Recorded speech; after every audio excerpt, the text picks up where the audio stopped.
A homenagem que o canal Almeida Júnior Locutor faz hoje a Rita Lee deveria ter sido feita no último sábado, dia 6 de maio de 2023. Meu pai Almeida Júnior começou a trabalhar nesse vídeo que marcaria o retorno das homenagens aos artistas vivos. Devido a um probleminha de saúde, Almeida Júnior não pôde concluir. Hoje, Almeida Júnior ainda não pôde estar aqui, mas logo ele estará de volta. Em homenagem a uma das maiores cantoras e compositoras da história da música brasileira, preparamos um vídeo onde apresentamos uma entrevista que Rita deu a Aramis Millar no dia 28 de maio de 1978. Nasci em São Paulo. As pessoas às vezes pensam que eu sou gringa por causa do Lee, do meu nome, né? Mas esse Lee é um nome mesmo. Meu nome é Rita Lee Jones. Então, meu pai, descendência estrangeira, americana, né? Minha mãe também, italiana. E eu cresci vendo os dois lados.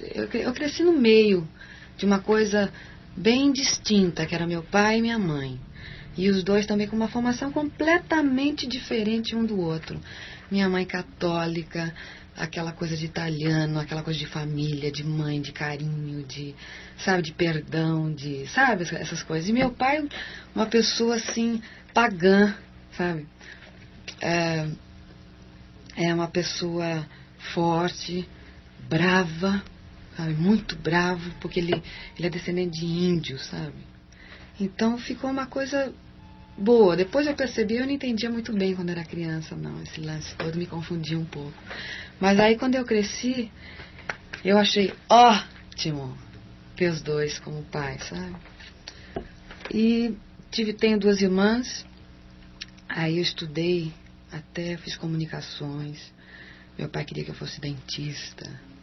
Aí eu falei, não, dentista não vou ser, eu posso ser veterinária. Fiz mais um pouquinho de veterinária, não gostei, saí. No início dos seus estudos, Rita, como de colégio primário? De colégio primário. Fiz numa escola francesa em São Paulo, chamada Liceu Pasteur. E era muito rígido e tinha assim uma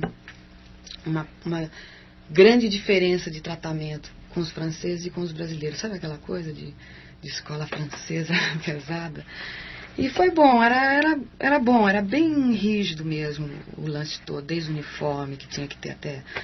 Não era colégio de freira, mas era um outro lance, sabe? Não era aquela coisa dura de colégio de freira, era duro no outro sentido, uma coisa meio marcial, sabe, às vezes. Mas uma escola boa. Aí eu fiz... O que eu fiz? Eu fiz primário, fiz ginásio, fiz científico nessa escola. Depois eu saí, fiz os cursinhos da vida todos, né? Prestei para comunicações e entrei. Acho que eu devo ter feito uns 6 meses só de comunicações.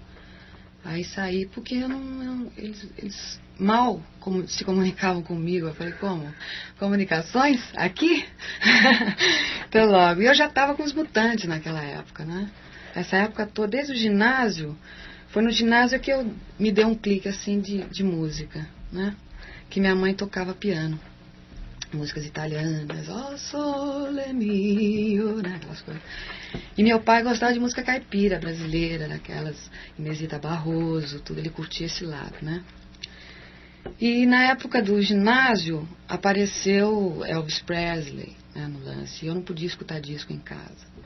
Meu pai não dava esse negócio de disco que era para concentrar nos estudos, aquela coisa, né? E minha mãe de vez em quando tocava um pianinho escondido para eu ouvir, blá, dançarina. Aí eu escutei, na escola tinha uma vitrola, né? E as meninas da minha classe começaram a levar Elvis Presley e tudo. Aí eu comecei a ver as fotos dele, tudo, comecei a associar o som, a cara dele, a voz dele com as fotos que eu via. E eu fiquei ligada, aí eu comecei a ler coisas sobre ele e tudo.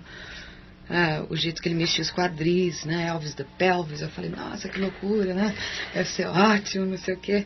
Porque até então eu curtia o som, assim, das minhas irmãs mais velhas. Eu tenho 2 irmãs mais velhas. Então, a mais velha gostava, assim, de coisas... Calbi Peixoto, Ray Charles, né? Essas coisas, assim, mais... né? Aquelas orquestras, Glenn Miller, tudo. Ray Conniff.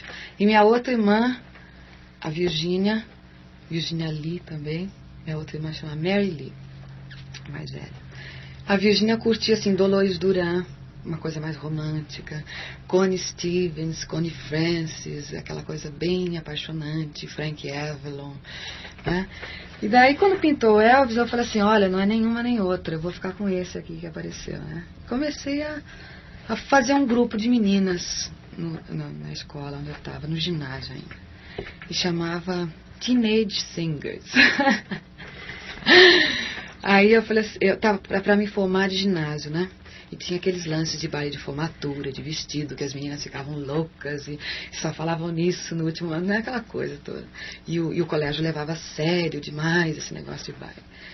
Então, eu falei assim, eu cheguei pro meu pai e falei, olha, me formei, vou me formar, vou passar. Porque eu estudava, eu nunca fui má aluna, mas também nunca fui CDF. Então, me formei. Aí eu falei assim, olha, tem o lance do baile de formatura e não sei o que, do vestido. Aí eu falei pra ele, eu não tô afim dessa, não. Eu queria uma bateria. Aí, mas como? Você tem certeza? Não sei o que. Tudo bem, seus colegas, suas amigas vão no baile. Eu falei, mas eu não tô afim, eu tô afim de uma bateria, porque eu tô querendo começar alguma coisa. E como eu não sei nada de harmonia nem nada, eu quero bater em alguma coisa pra dar um ritmo, né? Aí foi comprada uma bateria Caramuru. Pagamos 29 cruzeiros. Era ótimo, eu achava o máximo, né? E a gente fazia ensaios no porão da casa da minha mãe com esse grupo de Teenage Singers. A gente chegou até a fazer apresentações no Canal 9, que acabou pegando fogo lá em São Paulo. E era engraçado, a gente tinha um uniforme. Aí a gente começou a fazer festinhas de escola com esse grupo. E daí eu conheci os Mutantes, que chamava os Cara de Pau. E o Serginho nem tocava ainda, era o grupo do Arnaldo. Aí eles tocavam muito bem, sabe? Muito bem mesmo. E a gente cantava muito bem, tocava muito mal, né? Menina, tudo nervosa, tocando violão assim, né? Mas a gente cantava bem. Mas com eles você tocava e cantava? É, tocava bateria e cantava. Aí a gente sempre se encontrava nas festinhas de escola. Foi aí que pintaram os Beatles, que foi a minha segunda paixão, né? Paixão que eu digo, aquela coisa que te influencia muito para você te dar um impulso para fazer as coisas que você tá afins, né?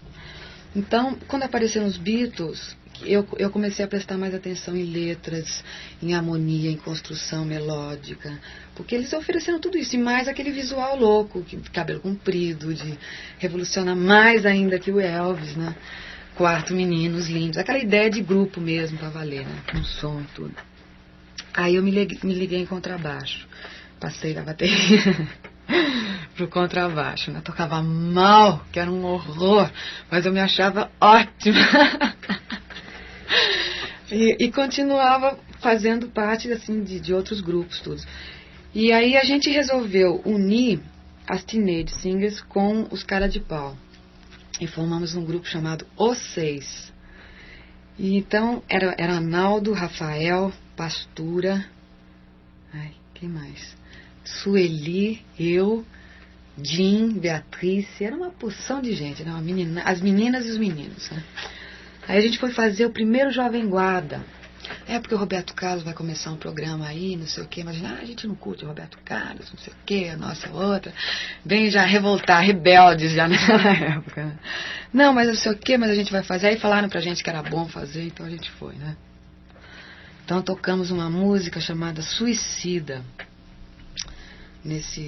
no primeiro Jovem Guarda, que era a coisa mais punk que eu jamais ouvia. E inclusive nesse show Babilônia eu faço Suicida daquela época, né? Eu me lembrei, porque ficou tão atual de repente, sabe? Uma música assim de 15 anos atrás ficou atual, que fala de um cara que se atira do viaduto do chá. Aí ele narra toda aquela coisa sangrenta do suicídio dele naquela época, né? Então a gente foi no Jovem Guarda e ninguém entendeu nada. No local Suicida lá. Roberto Carlos quase teve um ataque do coração. Quem são? Fora, não quero mais eles aqui. Tudo. Aí a gente começou a fazer bicos em televisão para acompanhar Tim Maia, fazer vocal para... Isso era no Canal 13. Fazer vocal, não sei o que. Aí pintou um lance com o Rony Fon, um programa dele que era para combater o Roberto Carlos, do Jovem Guarda. Então, lógico, vamos lá no programa do Rony Fon. E aí o Ronifon falou assim, olha, eu acho que o nome de vocês não tá com nada. O que quer dizer vocês? Vocês, né? Não sei, vocês não querem mudar de nome, não sei o quê, pensa bem, tudo. Aí a gente falou, realmente acho que esse nome não tá com nada, não sei o quê. E eu tava lendo um livro, eu sempre gostei muito de ficção científica, né? Então eu tava lendo um livro chamado, como é que chamava? O Planeta dos Mutantes. O Planeta dos Mutantes. Era a história assim de umas crianças que se uniam, assim, ficavam um ser só, uma cabeça só e pensavam em conjunto, sabe? Eu fiquei emocionada, falei, mutantes, somos os mutantes, só que aos berros, né? Aí o Ronifon achou ótimo e todo mundo achou ótimo, então ficaram os mutantes. E aí começou. Daí, mais tarde um pouquinho, a gente estava fazendo os vocais na televisão, no Canal 13, um programa chamado Quadrado e Redondo. Era muito bom, era ao vivo. Aí apareceu o Rogério Duprá, lá no meio do programa, e assistiu a gente. Naquela época já eram só nós três, só Arnaldo, Sérgio e eu, né? Aí ele falou assim, aí chamou a gente do lado, né? E falou assim, olha, tem um lance aí. Vocês conhecem o Gilberto Gil? Lógico, não sei o que, conhecemos, tudo. Fez o Louvação, tudo legal, não sei o que. Ele falou, então tudo bem, vocês não são tão americanizados, que não conhecem, não sei o que, né? Aí ele falou, é o negócio seguinte, tem um festival da Record, tudo, então o Gil tá pensando se vocês poderiam fazer o backing vocals pra Nana Caymmi, que vai cantar uma música dele chamada Bom Dia, né? Inclusive no disco, tudo. Aí eu falei, lógico, vamos gravar tudo, o primeiro disco que a gente ia gravar, nunca entrou no estúdio, né, aquela coisa assim, né? Vamos ver. Aí a gente chegou no estúdio, tava Gil, tava Nana, ele passou a música pra gente, nós aprendemos, então fizemos o vocal, né. E o Gil ficou interessado, ele ficou curtindo a gente, assim, meio de longe, a gente meio com vergonha dele, não sei o quê, não sabendo direito o trabalho dele, assim. Aí ele chamou a gente de um lado e falou assim, sabe o que é? Que eu vou cantar uma música também no Festival da Record, que chama Domingo no Parque. Vim dar uma espiadinha, não sei o que. Chamou a gente e tocou, né? Nossa, ela abriu um olho desse tamanho, né? Falando, meu Deus, que maravilha, era isso exatamente que a gente estava pensando, que loucura.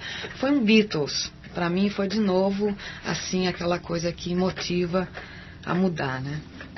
Então primeiro foi Elvis, depois Beatles, depois Gil. Assim, a grande influência, né? Aí ele falou assim, eu tava afim de botar guitarra elétrica também junto, acompanhando a gente, tudo, não sei o quê. Vocês estão afins? Ah, lógico, então vamos nessa, não sei o quê. Paixão à primeira vista, aquela coisa.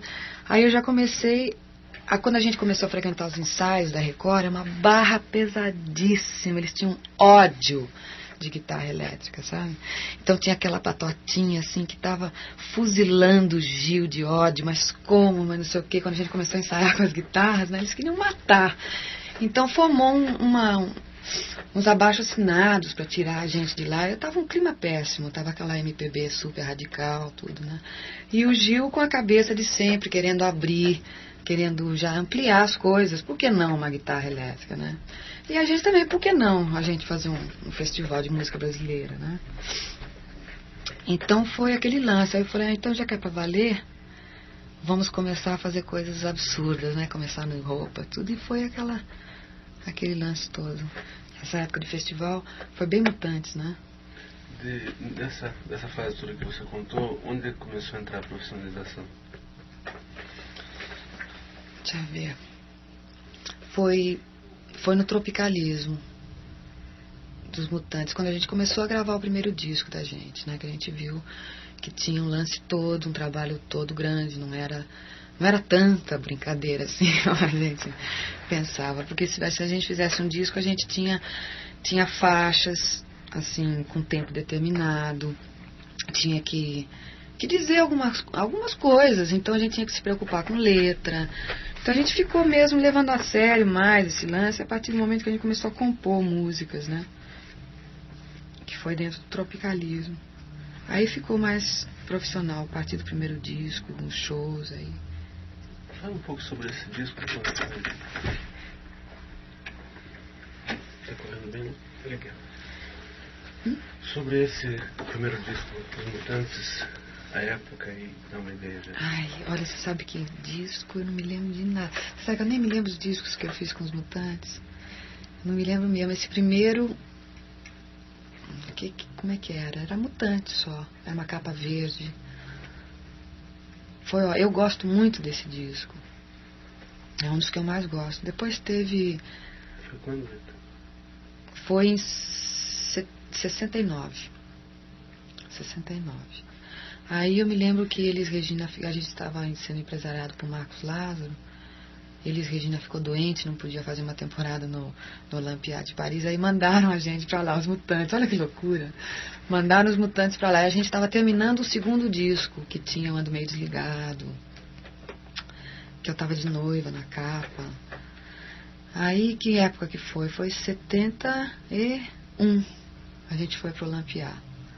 Aí foi muito engraçado, porque a gente fez umas apresentações. No ensaio, eles viram uma coisa esquisita. Só que é isso? É Brasil, mas como? Com guitarra? Cadê o pandeiro? Cadê a cuíca, né?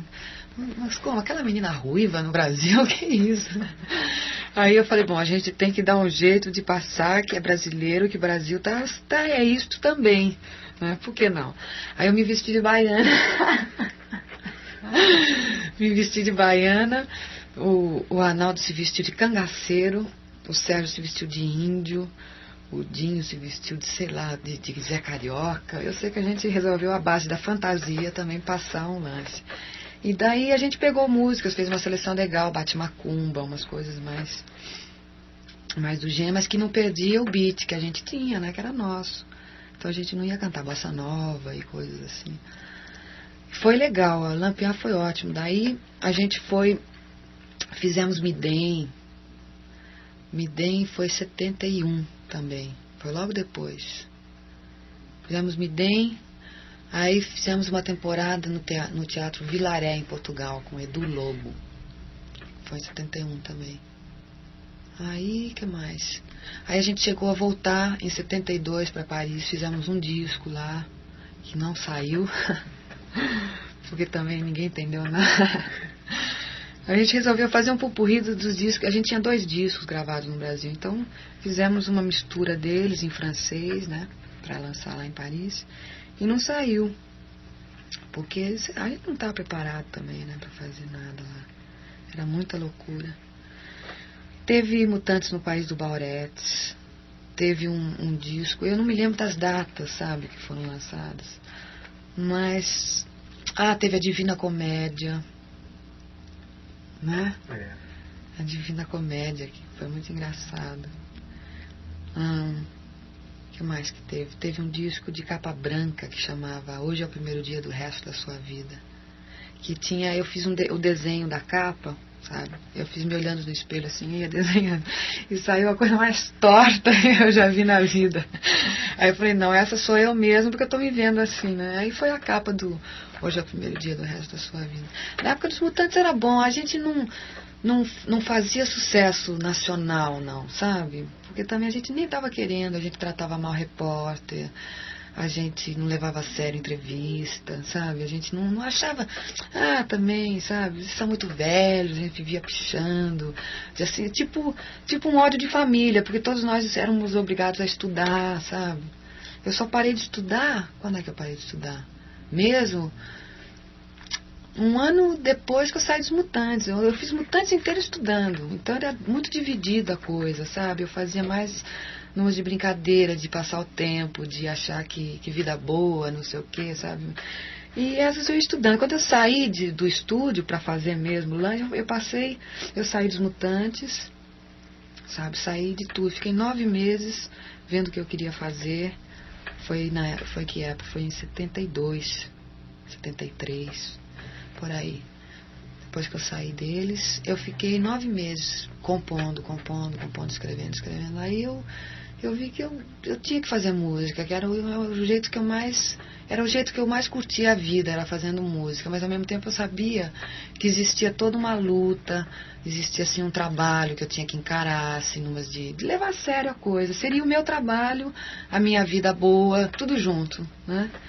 Foi a época que eu fiz Mamãe Natureza, uma época que eu estava bem nos braços da Mamãe Natureza, mas fazendo ao mesmo tempo, fazendo, né? E aí eu comecei a fazer um trabalho com a Lucinha Tambo. que é uma pessoa que até hoje eu sou fã, assim, número 1 dela. Quero muito fazer um trabalho com ela ainda. E a gente chamou o trabalho da gente de Cilibrinas. Fizemos a Fono 73. Foi em 73 a Cilibrinas. A gente tinha uma porção de música. Eu saí dos Mutantes e eu falei, chega de barulho, não quero mais. Aí eu falei, Lúcia, vamos tocar um violãozinho, nós duas, a gente canta, bem bonitinho, tudo. Aí fomos abrir a Fono 73, né? Era um dia que a gente ia abrir para os Mutantes, que já estava na outra fase deles, tudo. Estava uma fase legal. Então a gente continuou sempre amigo, sabe? Eu saí dos Mutantes porque eles viam que eu estava de cuca fundida mesmo, eu estava precisando pensar, dar um tempo, e ao mesmo tempo eles tinham condições de levar Mutantes adiante, então não houve grilo. Aí eu estava com Cilibrinas, com a Lúcia, fomos abrir o Fono 73, levamos uma vaia. Todo mundo, som, eu quero som, bota som, o que é isso? Aí é música pra dormir, não sei o que. Aí saímos as duas, assim, a gente tinha colocado umas asas, umas cartolas, umas roupas maravilhosas, mas com violãozinho, né? Tipo folk mesmo, bem maneirinho, tudo, sonhando, aquela coisa de natureza, tudo. Nada, não deu certo. Aí eu falei, Lúcia, vamos ter que encarar um som mesmo pesadão, porque realmente a gente não consegue divertir muito as pessoas, a intenção é divertir as pessoas, né? Aí ela falou, legal, então vamos procurar um pessoal, vamos. Aí ela falou, olha, eu conheço um grupo chamado Lisergia, que toca num baile, não sei o que, você não tá afim de ver? Aí a gente foi, era o Tutti Frutti. Era Luiz Sérgio, Li, Salada e quem mais? Rufino e Emilson, né? Aí a gente foi lá assistir, tudo, achamos eles ótimos, bonitinhos, carinhas novas, sabe? Aí chegamos e combinamos um ensaio lá na minha casa, na casa da minha mãe, na garagem, para variar. E eles foram. Aí começou a pintar o Tutti Frutti, daí, né? Aí a gente fez uma temporada no Ruth Escobar, lá em São Paulo, no Porão, lá embaixo, né? Porque aí eu tinha saído da Fonogram. Não, tinha saído dos Mutantes. E a Fonogram estava esperando um trabalho, assim, líder, de superstar, de sucesso. Aí eu estava com Tutti Frutti, que eu ia começando a conhecer as pessoas, a gente começando a compor, a ensaiar tudo, né? E tinha uma série de músicas, então a gente resolveu fazer um disco na Fonogram chamado Atrás do Porto Tem Uma Cidade. E então a Fonogram estava desesperadamente atrás, assim, de uma popstar, de uma estrela, de uma coisa assim, meio, sabe, da cabeça deles. Eles achavam que seria eu.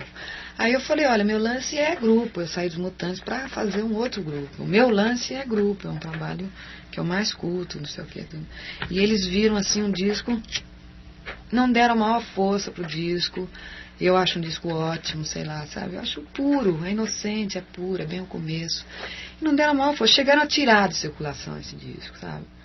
Aí eles falaram, olha, não dá pé, porque você vê, Secos e Molhados estão aí, vocês não conseguem fazer nada, então não dá, não sei o que, tudo, aquele cozinha, aquela coisa de cozinha, tudo.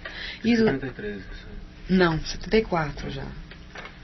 Então a força nossa começou a ser show ao vivo. A gente começou a fazer temporadas no Ruth Escobar, que foi um sucesso. Temporadas no Rio, no Teresa Raquel, que foi um sucesso, foi uma loucura. Então tinha um buchicho louco atrás da gente, do Rita Lee Tutti Frutti, só em termos de show ao vivo, que naquela época não tinha nada parecido, que a gente já começou a fazer tudo, né? A soltar fumaça dali, a explodir de lá, sabe? Então ninguém entendia nada, como tem um disco de sucesso, não sei o que, se o show é um barato, tudo, né? Aí foi passando o tempo, Atrás do Porto foi guardado numa gaveta, e aquele gelo.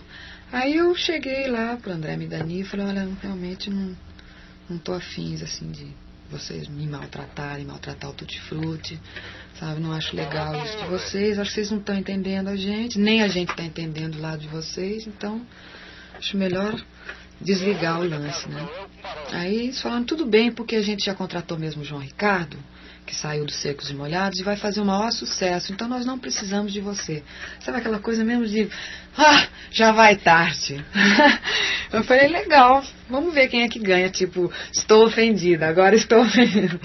Aí pintou o lance de uma proposta da Som Livre, que era uma gravadora que estava no começo, eles não tinham praticamente cast nenhum. Naquela época, quem é que estava na Som Livre? Ninguém mesmo, foi em 75. Não tinha ninguém na Som Livre. Aí eles tinham interesse em começar o lance como gravadora, tudo. E aí a gente fez o Fruto Proibido. Fizemos como a gente queria, sabe? Com os músicos que tinha no Tutti Frutti mesmo, né? E estourou a Ovelha Negra. Que eu fiz o Ovelha Negra nessa fase assim de, poxa, eu sou Ovelha Negra em tudo, sou Ovelha Negra em casa, no colégio, nas gravadoras, nos festivais, sabe? Aí eu falei, bom, vamos lá, né? Ovelha Negra. E pintou, assim, o lance das pessoas me localizarem dentro da MPB. Me localizaram como a ovelha negra da coisa. E, sabe, passou, porque era mesmo verdade aquilo. Então, geralmente, quando você faz uma música que fala a verdade que está passando com você, aquilo imediatamente pega as pessoas. Que cada um se sente ovelha negra, aí comecei a receber cartas das pessoas todas. Então eu falei, poxa, então estou no caminho certo, né? E aí teve modificações no grupo, Tutti Frutti, a Lucinha saiu, já no Fruto Proibido, né? Ela saiu. Saiu no Fruto. Entrou o Franklin, né? Como baterista, saiu o Emilson. Teve sempre uma mudança, que eu acho que grupo de rock é bem parecido com um time de futebol, sabe? Eu sempre achei. Então é uma coisa que vai sempre mudar. São os elementos assim que ora gostam, ora estão na coisa, ora não estão partindo para outra, estão querendo fazer os seus trabalhos, tudo, sabe? Vida de músico é assim mesmo, né? Eu saio dos Mutantes para fazer não sei o que, sabe? É uma delícia, eu acho ótimo. Refestança foi uma coisa boa demais. Ah, mas antes do Refestança, olha, tá vendo como eu pulo? Teve o Entradas e Bandeiras. Entradas e Bandeiras, todo o disco, sabe? Ele pinta ele registra uma fase do artista, né? Da pessoa que fez as músicas, do grupo, enfim. E o Entradas e Bandeiras saiu com toda a tensão do mundo, sabe? Saiu preso, saiu triste, saiu confuso, sabe? Foi um disco bem confuso, bem triste, bem mal-humorado, eu não sei, sabe? Mas naquela época eu não estava nem querendo gravar, mas tinha que ser gravado, porque é um trabalho que eu já estava assim, nessas de fazer um disco por ano, um show por ano, renovar as coisas para ver como é que fica, né? E o Entradas e Bandeiras saiu com todo esse baixo astral mesmo, essa carga pesada, né? E até a gente começou a fazer um show no Teatro Aquários lá em São Paulo. Foi quando eu fui presa no Entradas de Bandeiras, né? Até o nome, dei tanta bandeira que acabei entrando, né? Até o nome sugeria uma fase assim de basta, chega, você tem que parar por aqui, você tem que arranjar a coisa porque tá esquisito, sabe? Inclusive nos horóscopos todos, eu tenho uma pessoa que faz meu horóscopo, que é fantástico, sabe? Então ele já tinha me dado um toque, que era uma coisa de super estafa. Inclusive no Entradas e Bandeiras tem uma música chamada Super Estafa, que era exatamente o Ovelha Negra da época. Então era uma coisa cansada realmente, sabe? As pessoas estavam meio confusas, ninguém sabia se queria ficar no grupo, se queria sair. Saiu tudo ruim. E aí culminou o lance todo com a prisão, que aí cortou o barato mesmo, sabe? Aí eu dei um tempo, depois que eu saí da prisão, eu dei um tempo porque eu estava esperando o neném também, né? Eu dei um tempo e fiquei numa fase parecida com a época depois que eu saí dos Mutantes. Comecei a compor, comecei a ver o que eu tinha aprendido de tudo, qual era o próximo passo a fazer, não tinha desistido de música, sabe? Começar a ver as coisas os dados, né? Que foi uma barra muito pesada pra mim, sabe? O negócio de prisão, de estar esperando o neném, ser presa, foi muito... balançou com a minha cabeça. Aí eu fiquei 15 dias, depois que eu saí, que eu comecei a ver o sol de novo, sem ser quadrado, comecei a ver os passarinhos, tudo, eu comecei a ver o que de bom tinha acontecido. Aí eu saquei que tinha acontecido uma maravilha. Eu tinha mudado de novo. E tinha mudado para melhor, porque eu estava esperando um neném, então eu estava achando maravilhoso ter um neném. E já comecei a curtir uns outros lances que eu fazia muito tempo que eu não curtia, sabe? Tipo, deixa eu ver se eu ainda sei fazer tricô. E não sabia fazer tricô. Aí eu, então eu tenho que arranjar um casaquinho, não sei o que. Comecei a agitar um outro tipo de coisa. Mas sem deixar da música, porque tudo que eu estava assimilando eu queria jogar para fora de alguma maneira. E estava com a barriga desse tamanho, né? Falei, vou fazer show. Por que não? Começamos a fazer show para levantar uma grana, porque tinha sido um prejuízo desgraçado a prisão, né? Tinha acabado tudo, porque toda a produção do show do Entrada de Bandeiras foi pro Beleléu, né? Aí a vontade de voltar a fazer, de não dar o braço a torcer, de levantar a cabeça, né? Sabe, com o seu exemplo passar para a meninada também que estava tudo bem comigo, que estamos aí, não aconteceu nada, pelo contrário, o tiro saiu pela culatra, vendi muito mais discos, Entrada de Bandeira conseguiu vender por causa disso, sabe? Então aí eu comecei a fazer show, vim para Curitiba fazer inclusive um show de barrigão, um dos poucos lugares que eu fiz. Que ano é? Quando é que foi? Foi em 77. Aí quando foi no 8º mês eu dei uma paradinha, né, pra fazer os exercícios todos, cachorrinho, aquelas coisas, não sei o que, crente que ia dar assim, acupuntura, tava esperando um parto super normal, né, mas aí não foi, pintou uma cesariana assim de improviso, porque o Beto dava tanto giro lá dentro da barriga que pintou assim, enfocamento com o cordão umbilical. Aí tive que fazer uma cesariana. Aí foi o dia mais feliz da minha vida. Aquela coisa que eu jamais iria esperar. Quando tiraram o bichinho lá de dentro, né? E falaram, olha quem estava lá dentro, né? Eu não conhecia, não sabia quem era essa pessoa, meu Deus, meu filho, como? Então foi um susto, uma loucura o que me deu, assim, foi um outro Elvis Presley na minha vida, né? Virou de novo, reciclagem. Aí comecei a ficar nesse lance assim de criança, de me aproximar das pessoas. Eu destransei da minha empresária, que eu até então trabalhava 5 anos com ela. Destransei também, foi um choque terrível. Comecei a me recompor e o Beto dando aquela força. Aí conheci o Roberto também, quer dizer, conheci bem antes, lógico, porque é o pai da criança. Mas aí a gente resolveu reestruturar o lance, né? Passar da matraca para trampo, que foi um lance que ficou em família mesmo. E daí eu tava assim em contato com o Gil, porque assim que eu fiquei grávida eu telefonei pro Gil e falei assim, Gil, você vai ser o padrinho do neném. É lógico, né? Só pode ser o Gil. Lógico, não sei o que, tudo bem, eu e a Sandra estamos aí, não sei o que. Aí ele falou, e aí, quando é que a gente vai fazer um show e não sei o que? Tudo, pois é, né, Gil? Poxa, mas então, como é que é? Vamos fazer? Vamos. Pá, né? Ele tava fazendo Refavela e eu tava me recompondo desse lance de firma, tudo, né? Aí a gente pintou Refestança, a jogada. Que eu tinha tido, assim, quando eu estava grávida, eu tinha lançado Arrombou a Festa, que foi uma música que estourou, né? Estourou, foi uma loucura, todo mundo, maus comentários. E eu fiz os shows que eu estava grávida, eu fiz em cima do Arrombou a Festa. Aí a gente misturou o sucesso do Arrombou a Festa com o Refavela e o Refazenda dele, os Res, né?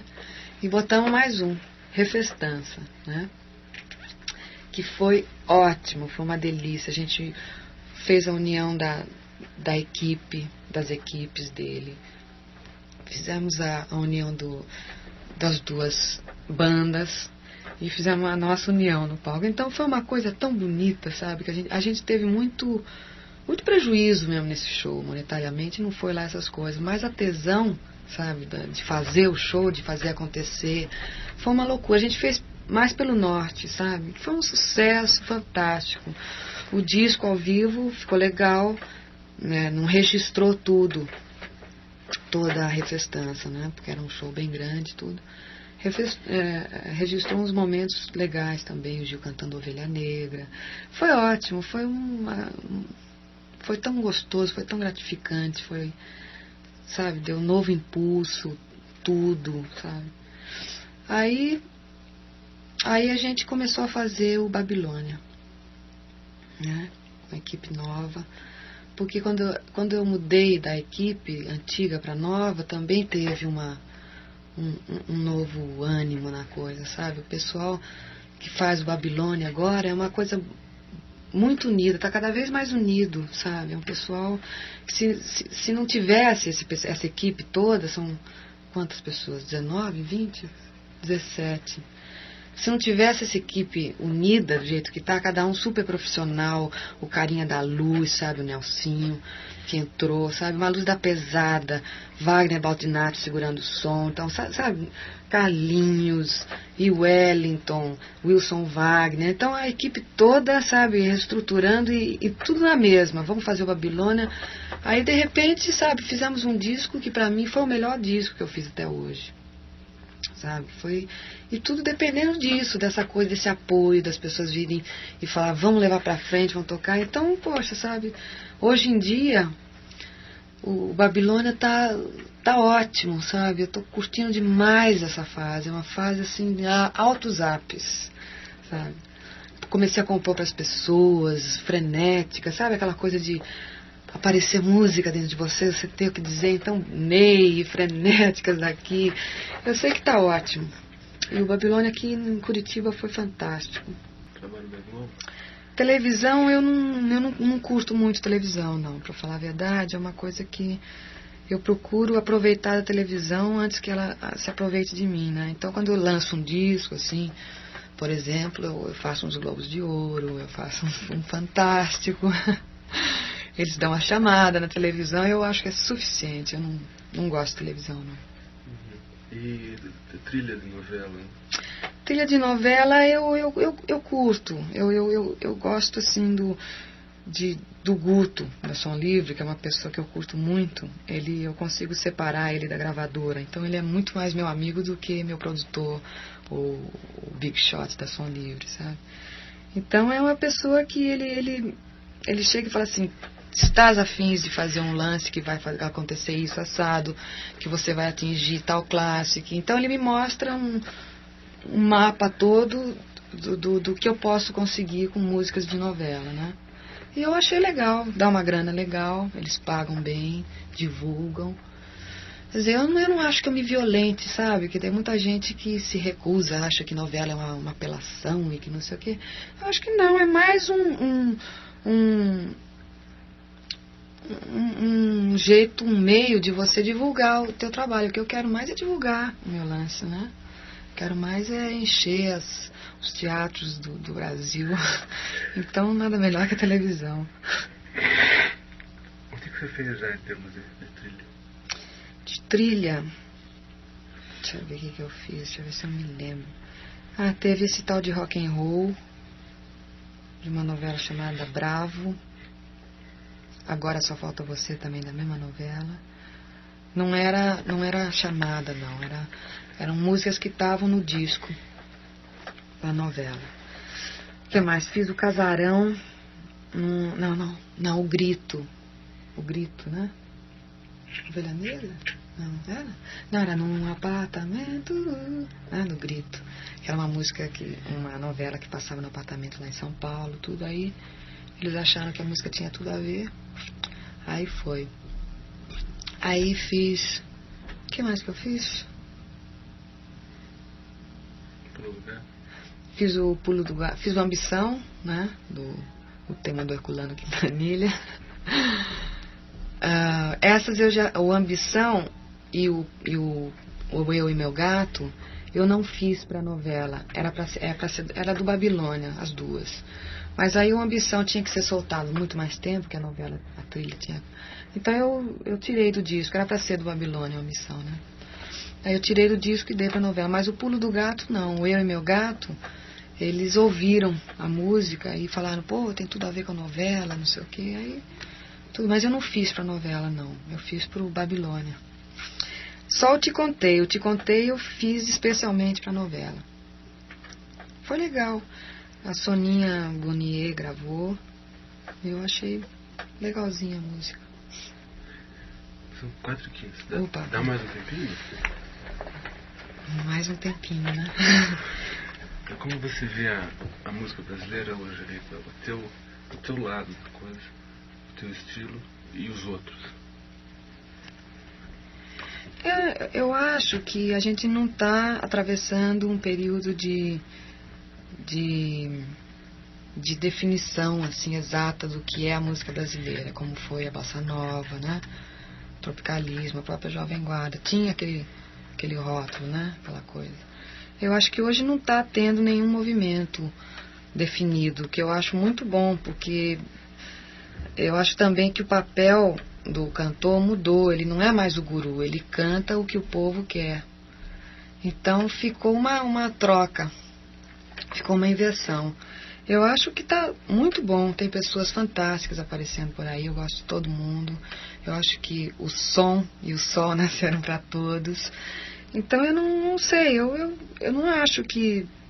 Pois é, muita gente se queixa da falta de ídolos, mas eu acho que não tem essa não. Eu acho que tem muita gente aí, o povo está cantando. Então quem faz sucesso é aquele que consegue ser popular. E popular é aquele que canta o que o povo quer cantar, não assim tipo, eu sou o dono da verdade, olha eu aqui.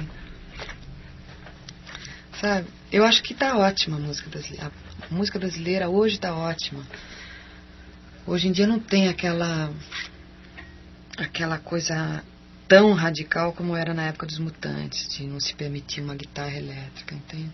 As pessoas estão sabendo que você tem que usar de tudo que existe por aí, e isso não significa que esteja perdendo a coisa boa, a coisa bonita, as raízes da música brasileira. Pelo contrário, ela está passando para o planeta, ela não está mais só do Brasil, ela é do planeta.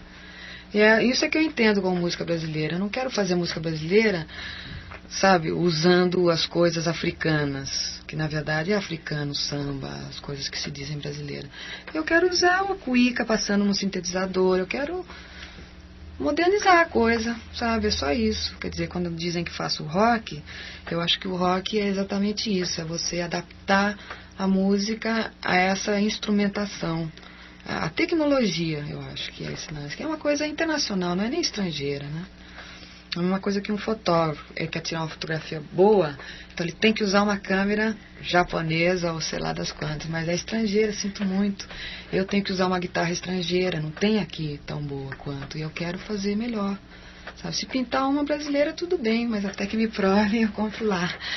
E aí, nessas horas, a carteirinha da Ordem dos Músicos não vale nada. Nada. Teria alguma coisa que você gostasse de dizer ainda que a gente tenha esquecido de falar? Ou... Eu estou muito ligada em disco voador. Aliás, eu sempre fui muito ligada nos discos voadores. Inclusive, no Babilônia tem uma música de disco voador. Então, quando as pessoas me pedem, assim, para falar alguma coisa, tudo, eu sempre peço para as pessoas olharem para o céu, assim, quem sabe elas veem um disco. Que é uma coisa, vai ser um marco na história, quando eles realmente não tiverem medo da gente, nem a gente deles, vai ser ótimo. Tá pintando muita coisa já, né? Aquela coisa de profecia, né? É uma coisa que vem aí mesmo. Então, eu como ascendente aquariano, que os aquarianos são pessoas assim que enxergam muito para frente, assim, as coisas que vêm, né? Então eu presinto logo mais a vinda deles, o encontro com eles. Eu já estou tratando assim naturalmente da coisa, assim. São meus familiares. Eles vão me levar a dar umas voltinhas, quer dizer, é uma coisa que eu tenho em mim. É bem, que dia é hoje? Hoje é 28 de maio, então, dia 28 de maio de 1978, eu estou pensando isto, nos discos voadores. Estou morrendo de curiosidade, eu quero encontrar logo, quero perguntar tanta coisa. E é isso. Ok, tudo bem.